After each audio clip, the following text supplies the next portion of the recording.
नमस्कार स्टूडेंट, फिर से स्वागत है आपका अपने यूट्यूब चैनल सुभांश क्लास में। हम आपके लिए लेकर आए बोर्ड एग्जाम परीक्षा 2022 के लिए मोस्ट इम्पॉर्टेंट टॉपिक्स है आपका प्रश्न दाब किसे कहते हैं, प्रश्न दाब को उदाहरण से समझाइए, प्रश्न दाब का सचित्र वर्णन कीजिए, प्रश्न दाब होता क्या है। क्लास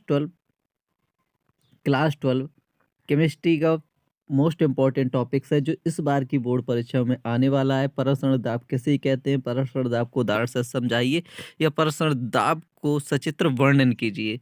तो ये वीडियो आपके लिए बहुत ज़्यादा यूजफुल होने वाला है क्योंकि इस बार की बोर्ड परीक्षा में आने वाला है। तो प्रसरण दाब कहते कैसे हैं, तो प्रसरण दाब की परिभाषा क्या होती, तो प्रसरण दाब क्या होता है इसे पी से डिनोट करते हैं। अर्धपारगम झिल्ली से होकर अर्धपारगम झिल्ली से होकर किसी शुद्ध विलायक से विलयन में, अर्धपारगम झिल्ली से होकर किसी शुद्ध विलायक से विलयन में अथवा एक तनु विलयन से सांद्र विलयन में विलायक का स्वतः प्रभाव प्रसरण दाब कहलाता है। प्रसरण दाब क्या होता है, अर्धपारगम झिल्ली से होकर किसी शुद्ध विलायक से विलयन में अथवा एक तनु विलयन से सांद्र विलयन में विलायक का स्वतः प्रवाह प्रसरण कहलाता है। जब वो एक शुद्ध विलायक से विलयन में जाता है या विलयन से शुद्ध विलायक में जाता है तो उसका प्रवाह क्या कहलाता है, प्रसरण कहलाता है। तो किसी विलयन का प्रसरण दाब वह बाह्य दाब के बराबर माना जाता है जिसे विलयन पर आरोपित करने पर प्रसरण दाब की क्रिया रुक जाती है। तो किसी विलयन का प्रसरण दाब बाह्य दाब के बराबर माना जाता है, उस बाह्य दाब के बराबर माना जाता है जिसे विलयन पर आरोपित करने पर प्रसरण की क्रिया रुक जाए, तो प्रसरण दाब कहलाता है। तो एक बार फिर से देख लीजिए प्रसरण दाब होता क्या है, प्रसरण क्या होता है, प्रसरण दाब क्या होता है। प्रसरण दाब क्या होता है, अर्धपारगम झिल्ली से होकर किसी शुद्ध विलायक से विलयन में, या शुद्ध विलायक से विलयन में जाए या विलयन से विलायक में जाए, दोनों में प्रवाह होने लगे तो उसे प्रसरण कहते हैं। जैसे हम दूध और पानी को अलग अलग पात्र में रखते हैं या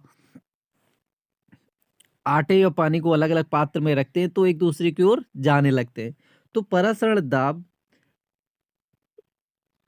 पारगम अर्धपारगम झिल्ली से होकर किसी शुद्ध विलायक से विलयन में अथवा एक तनु विलयन से शुद्ध विलयन में विलायक का स्वतः प्रवाह प्रसरण कहलाता है। किसी विलयन का प्रसरण दाब उस बाह्य दाब के बराबर माना जाता है जिससे विलयन पर आरोपित करने पर प्रसरण की क्रिया रुक जाए।